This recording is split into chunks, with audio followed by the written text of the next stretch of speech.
It was Christmas Eve 1941, but the temperature was in the mid-80s with oppressive humidity. Tensions ran high as Americans hustled through a noisy, bustling Manila city in the Philippines. Except this wasn't the usual holiday bustle. It was an organized yet hectic evacuation from the city, as American military trucks and vehicles moved troops, equipment, heavy machinery, and more out of Manila. Behind them, airfields, gas stations, and other important targets burned, black smoke billowing into the Manila sky. 2 days previous, Japanese ground forces had invaded the Philippines' largest island of Luzon and were making their way quickly toward Manila. In response, General Douglas MacArthur declared Manila an open city and ordered all U.S. personnel to retreat to the Bataan Peninsula. That included all U.S. Navy ships in Manila Bay, such as the submarine tender USS Canopus, anchored at Pier 3 in Manila Harbor. The ship had been hastily painted to match the color of the dock it sat next to. Fish nets were spread over its guns and masts in an effort to make the large military ship look like a fishing boat, an unimportant target for the attacking Japanese aircraft. It had worked. In the 2 weeks since World War II had begun, the Canopus had not been hit, but it was only a matter of time. Earlier that day, the naval headquarters near the pier was hit. Bomb fragments dropped on the Canopus's deck. So in response to MacArthur's Christmas Eve orders, the Canopus's crew prepared to weigh anchor and sail for Mariveles on the southernmost point of the Bataan Peninsula. But not everyone was gearing up to leave. On the dock, just next to the Canopus, 4 young sailors were receiving new orders. Among them was a 23-year-old storekeeper named Arthur Lazcano. He had an oval face with dark hair and eyes, which could have come from either his Mexican or Irish heritage. With him was Gordon Fontaine, a 21-year-old former boxer from Green Bay, Wisconsin, with a lanky build, diamond-shaped face, prominent ears, and a crooked smile. Fontaine, Lazcano, and the other 2 sailors had been rushing around Manila, procuring submarine supplies, oxygen, acetylene, and freon that the Canopus needed to carry for the submarines under its charge. They had done so, but their superior, Chief Warrant Officer Al-Massam, had new orders for them: sabotage the Japanese. The mission was straightforward enough. Don't let the submarine parts and supplies fall into enemy hands. That meant, if needed, destroying the U.S. Navy's submarine warehouses in Manila. Take care of yourselves, and, for God's sake, don't let the Japs get any of those submarine stores, Sam told them. Then, after this hurried goodbye, he reboarded the ship. The U.S. Canopus pulled anchor and silently slipped into the dark bay, all its lights turned off to avoid detection by Japanese aircraft, and headed away from Manila. Meanwhile, Lazcano, Fontaine, and the other 2 sailors headed back into the burning, congested, smoky Manila. This is Left Behind.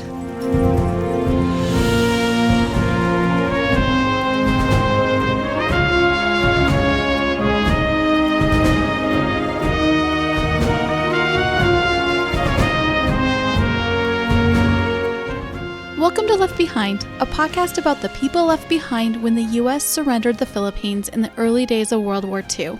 I'm Anastasia Harmon, and I tell you the stories of World War II servicemen and women, civilians, guerrillas, and others captured by Japanese forces in the Philippines. My great-grandfather, Al-Massam, was one of those POWs, and his memoir inspired me to tell these stories. This week's story is about Arthur Lazcano and Gordon Fontaine, 2 young sailors under Alma's direct command on the USS Canopus. These men were left behind by the U.S. military 4 months before the rest of the Canopus crew was captured, and their World War II captivity experience was quite different from that of their crewmen. Let's jump in. Arthur William Lazcano was a Southern California boy born January 20th, 1918. His parents were both California natives, and he had roots in the Golden State going back at least 100 years, as well as into Mexico and Ireland. He spent a good portion of his early years in San Diego. His father died in 1930 at the start of the Great Depression when Arthur was 12. And the family appears to have struggled financially, as so many did during that decade. In December 1938, an almost 21-year-old Arthur enlisted in the U.S. Navy. 6 months later, he was on board the USS Canopus, where he eventually met a young sailor by the name of Fontaine. Gordon Raphael Fontaine was born in Green Bay, Wisconsin on April 9, 1920. He had 2 sisters, one older, one younger, and his father owned a hardware store. Young Gordon graduated from Green Bay's East High School and, when he was 17 and 18, competed as an amateur boxer. The local newspaper reported in February 1938 that 130-pound Gordon was knocked out in 2 rounds by a boxer from nearby Iron River.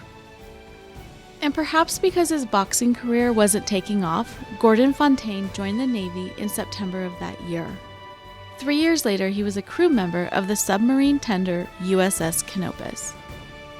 Lazcano and Fontaine were Navy storekeepers. Their job was to help maintain and inventory various naval supplies, an especially important and busy job on the Canopus since she was a submarine tender. Before World War II, the ship sailed mainly between China and the Philippines carrying food, fuel, torpedoes, supplies, maintenance equipment, and even relief crews for various U.S. submarines. In fall 1941, shortly after Fontaine joined the crew, the Canopus underwent an extensive overhaul at Cavite Navy Yard in Manila Bay, just miles south of Manila the city. She left Cavite looking very much like a warship, with brand new anti-aircraft guns and upgraded armor. But looking like a warship suddenly became a detriment. The ship was anchored in Manila Bay, just offshore from Cavite, when the Japanese first attacked the Philippines on December 8, 1941. Storekeepers Fontaine and Lazcano had front row seats to the early morning December 9th attack on Nichols Field, a military airbase in between Manila and Cavite Navy Yard.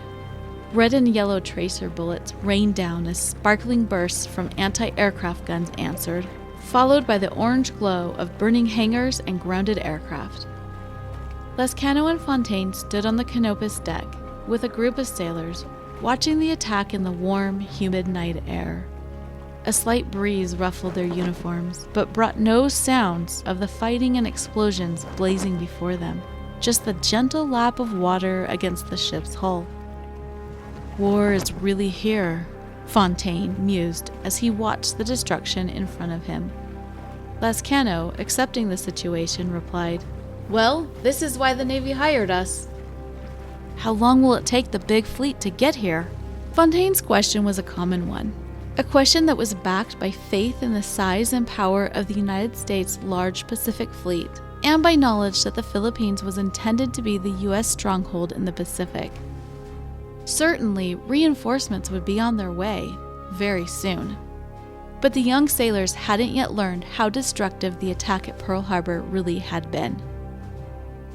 Thinking that Japanese pilots would bomb Navy targets once all the U.S. airfields had been destroyed, the Canopus's captain, Earl Sackett, moved the ship to the piers at Manila Harbor.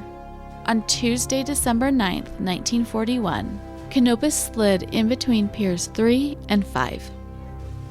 The water was shallow enough at those harbor piers that if the Canopus was sunk, the ship would remain mainly above water so that valuable equipment, torpedoes, and other stores could be easily salvaged.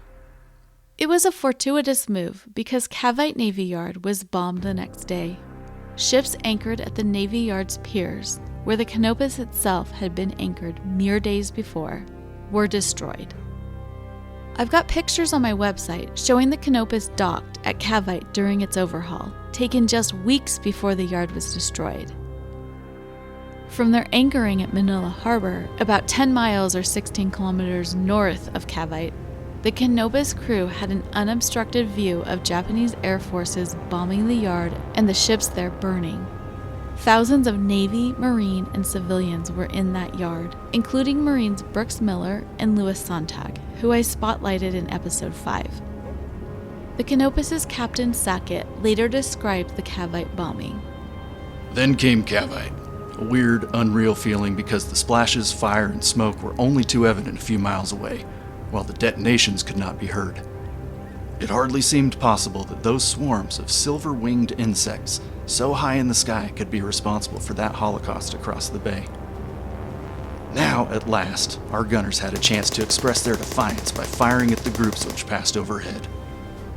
Unfortunately, it was little more than a gesture of defiance, for their guns were too small and ancient to have a chance of reaching the bombers at the extreme altitudes they habitually used.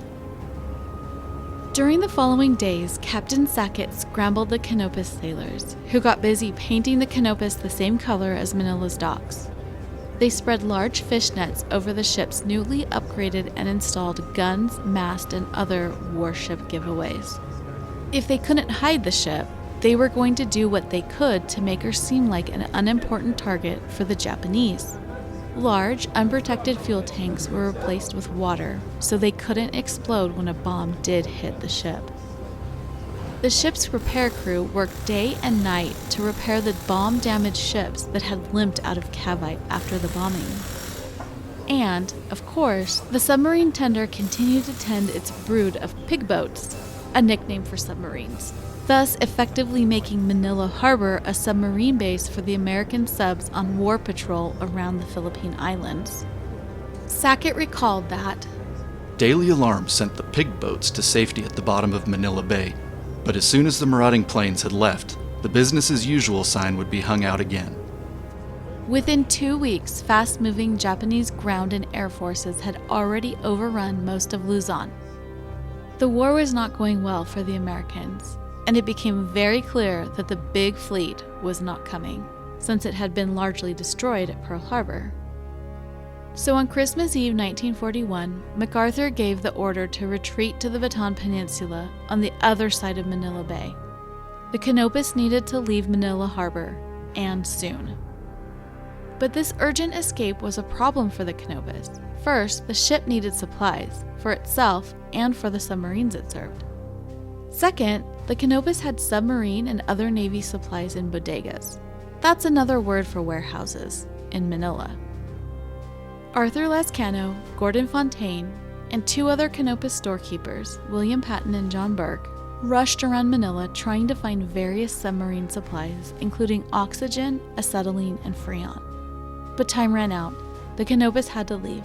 Within days, Japanese forces would overrun Manila, but the submarine and other naval supplies cannot get into their hands. So Chief Warrant Officer Almasam issued those last hurried sabotage orders to Lazcano and Fontaine and their fellow storekeepers Burke and Patton, and the Canopus sailed silently into Manila Bay under cover of darkness. And that was the last time the Canopus saw those 4 sailors. We are now in this war. We're all in it, all the way. Every single man, woman, and child is a partner in the most tremendous undertaking of our American history. We must share together the bad news and the good news, the defeats and the victories, the changing fortunes of war. So far, the news has been all bad. We have suffered a serious setback in Hawaii. Our forces in the Philippines, which include the brave people of that Commonwealth, are taking punishment, but are defending themselves vigorously. The reports from Guam and Wake and Midway Islands are still confused, but we must be prepared for the announcement that all these 3 outposts have been seized. The casualty lists of these first few days will undoubtedly be large. I deeply feel the anxiety of all of the families of the men in our armed forces and the relatives of people in cities which have been bombed. I can only give them my solemn promise that they will get news just as quickly as possible. President Franklin Delano Roosevelt spoke these words 2 days into World War II. and Arthur Lazcano and Gordon Fontaine would soon be on those casualty lists as missing in action. At least that's what Captain Sackett recorded in March 1942, 3 months after the 4 sailors disappeared into a war-torn Manila. Actually, the captain's specific words were, "Missing since the beginning of the war." Soon news reached Lazcano's mother and sister in San Diego. Arthur's ship sank, they were told. He was missing in action, presumed dead. The raging war had taken their only son and brother. More than 2,000 miles away in Green Bay, Wisconsin, Gordon Fontaine's parents held a military requiem mass, a funeral, for him at Francis Xavier Cathedral on a cold, cloudy morning in March 1942. He was one of Green Bay's first casualties of World War II. His high school's 1942 yearbook listed his death. In fact, both Lazcano's and Fontaine's names appeared in Life magazine's July 5, 1942 issue that listed the names of every American killed in action during the first 7 months of war. But you know what they say about presumptions. They make an ass out of... No, wait, that's assumptions. Well, same difference. Because either way, neither Gordon Fontaine nor Arthur Lazcano were dead during the full year their families would have mourned them. And then, something strange. The Navy Department contacted Lazcano's sister in April 1943 with unexpected news. Arthur was alive in a prison camp in Japan. Except, well, that wasn't exactly true either. Let's back up, all the way to that Christmas Eve on the Manila Pier. The Canopus left Manila, and Lazcano, Fontaine, and their 2 shipmates, Burke and Patton, had a mission: destroy the Navy bodegas full of submarine parts. Just to be clear, they destroyed anything potentially useful to the invading Japanese, so that the Japanese couldn't use it. That's what we call sabotage. And the 4 storekeepers got it done, destroying not only the Canopus' bodegas, but supplies in other Navy bodegas as well. But by then, it was too late for them to rejoin the ship. So they reported, as they'd been instructed, to officers at the American Naval Hospital in Manila for assistance. But there was one major problem. The 4 sailors weren't wounded. And the medical staff, fearing the Japanese would be upset by uninjured, combat-ready servicemen in the hospital, declined to assist them. The medical teams feared punishments from the invading Japanese. Stranded in an enemy-occupied city with no support, they made a risky choice. They pretended to be civilians. When Japanese forces occupied Manila on January 2, 1942, thousands of American, British, and other enemy alien civilians, i.e. not part of the military, called Manila home. Throughout the first few weeks of 1942, the Japanese began collecting, registering, and transporting these enemy civilians to Manila's University of Santo Tomas. The university made an ideal camp because a wall surrounded the entire 48-acre complex. So while Gordon Fontaine's parents were mourning his loss on that cold March morning in Green Bay, storekeeper Fontaine was actually at the Santo Tomas civilian internment camp. He, Lazcano, Burke, and Patton were among the first internees there in January 1942. For more than a year, Gordon Fontaine, Arthur Lazcano, and their shipmates enjoyed bearable conditions at Santo Tomas. Disease and malnutrition, which plagued other POW camps in the Philippines, were not as big of problems at Santo Tomas, at least during that first year. Fewer Japanese sentries guarded this camp than at the military prisons, and internees enjoyed freedoms that military POWs did not. And then, in late spring 1943, the Japanese learned something concerning. Several American military personnel, such as Lazcano, Fontaine, Burke, and Patton, were hiding in Santo Tomas. The Japanese were not pleased and, quote, issued a stern warning, close quote. Identify yourself at once or face execution if you're found out later. What would you do? Surrender to an unknown punishment or continue hiding and risk discovery and certain execution. Storekeepers Lazcano, Fontaine, and their 2 shipmates gave themselves up. Their former Canopus superior, Alma Salm, later recalled, The boys complied and were immediately thrown into the dungeons at Fort Santiago. For 73 days they languished in that dreadful prison, enduring the ill treatment of the Jap guards who watched them night and day. They were permitted no conversation with one another.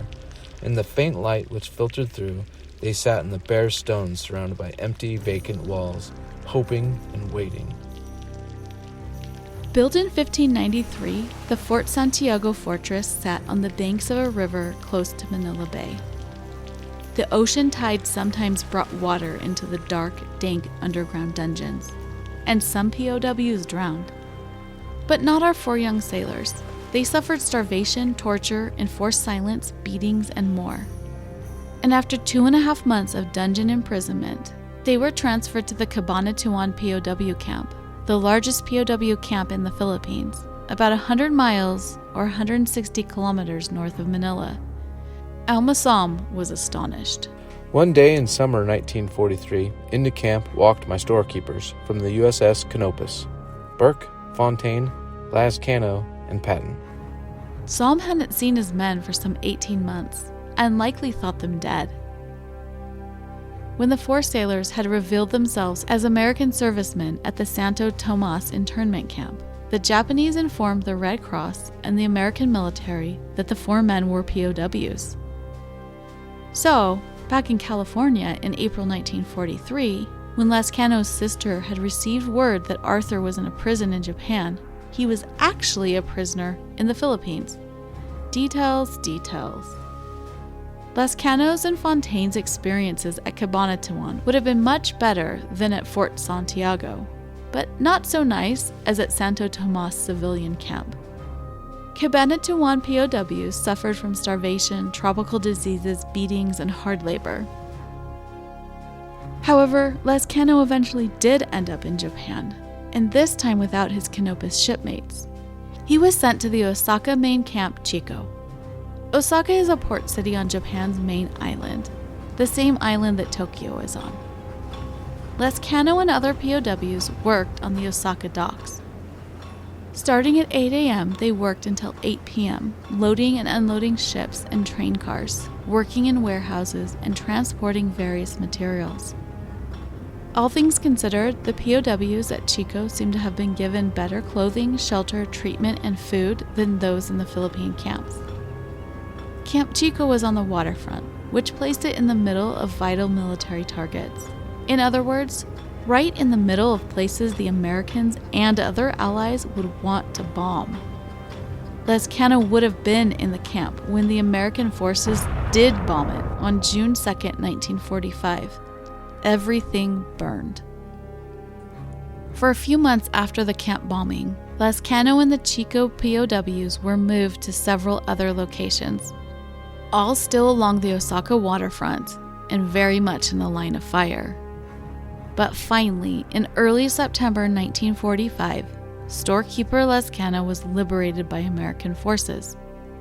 After 3 years and 9 months as a prisoner of war, 27-year-old Lazcano arrived in Oakland, California on September 12, 1945. He was a free man. Storekeeper Gordon Fontaine was also sent to Japan, to Fukuoka No. 1, which the prisoners called the Pine Tree Camp. It was a camp that one POW described as, without question, excepting the hell ships, the worst experience of all. Fontaine and his fellow POWs lived in barracks with dirt floors, where they slept on raised wooden platforms. Their diet was mainly rice, with some vegetables and rare instances of meat. Enlisted men like Fontaine did manual labor, such as digging tunnels in nearby hills and working at the nearby airport. It was heavy work that their diet didn't offer enough energy and nutrients to perform. The guards were not sympathetic to sick men, making them continue working, cutting their rations, and hitting and kicking them when they didn't keep up. The camp had a hospital staffed by captured Allied doctors, but they had little medicine to help sick and wounded men. The camp commander was a brutal man, as were his guards, two of whom the POWs nicknamed Bulldog and the Beast because of their brutal beatings. The prisoners endured constant roll calls, inspections, and punishment for their minor crimes. But storekeeper Fontaine survived, and in September 1945, some 3 years and 9 months after his capture in Manila, 25-year-old Gordon Fontaine was liberated from the Pine Tree Camp. About 10 months later, in July 1946, Gordon married Virginia Posick in Milwaukee, Wisconsin. He remained in the Navy for another 15 years, becoming a chief warrant officer in July 1953. The Fontaine family was stationed in various locations throughout the U.S. during Gordon's military career. After retiring from the Navy, Gordon moved his family, now consisting of a wife, 2 daughters, and 1 son, back to Green Bay. He worked for the school board until retiring in 1978. 66-year-old Gordon Fontaine died on October 20th, 1986. He was survived by 2 daughters, 4 grandchildren, and at least 2 great-grandchildren. In 1946, Arthur Lazcano married Betsy Skinner, a college graduate and commissioned officer in the U.S. Navy Waves. The Navy Waves program started in July 1942 as the U.S. Navy's Corps of Female Members. WAVES was an acronym for Women Accepted for Volunteer Emergency Service. The Navy was so trying to make a catchy acronym for its women's branch. Some 100,000 women served as WAVES during World War II, performing jobs ranging from secretarial work to instructors of male pilots in training. Something I think cool about the WAVES is that the women held rank and status similar to that of men in the Naval Reserves. Some notable WAVES reached the rank of Rear Admiral, which I think is pretty badass. The WAVES ended in 1978 when women were integrated into formerly all-male units. But I digress. Lazcano remained in the Navy after the war, and in 1948 found himself in familiar territory, stationed in the Philippines. He was there for about 2 years, from 1948 to 1950. He then went on to serve in the Korean War and eventually retired as a lieutenant commander. In 1964, a 46-year-old Arthur Lazcano graduated from Cornell University. By 1969, he was director of financial aid at Ithaca College in Ithaca, New York. He died in Ithaca on December 14, 1998, just a month before his 81st birthday. He was survived by Betsy, his wife of 52 years, 3 children, and at least 3 grandchildren. You might wonder why sometimes I talk about whether POWs died without children, or if they died with children and grandchildren. The reason I do that is to give an idea of how and who could carry on each POW's memory. A former POW who has grandchildren and great-grandchildren and beyond, in my opinion, is much more likely to be remembered and that their story and memory is passed on to the generations than a POW who died without children or grandchildren. Because we remember and pass down stories of our great-grandfather and great-great-grandfather and beyond, right? But do we pass down stories of people who aren't our grandfathers or grandmothers? For example, people might know that their great-uncle served and died in World War II. But is there a point when people stop passing down that memory of a great-uncle or a great-great-uncle or a great-great-great-uncle? I worry that sometimes these POWs' memories are forgotten. And a big part of why I do this podcast is so that their memories won't be forgotten, even if they didn't have children or grandchildren to carry on their story and their legacy. Well, that's the story of the 4 storekeepers abandoned in Manila, except I haven't told you something yet. As it turns out, the Japanese were going to execute the men. But something rather interesting saved the men's lives, and I'm going to tell you all about that next week. This is Left Behind.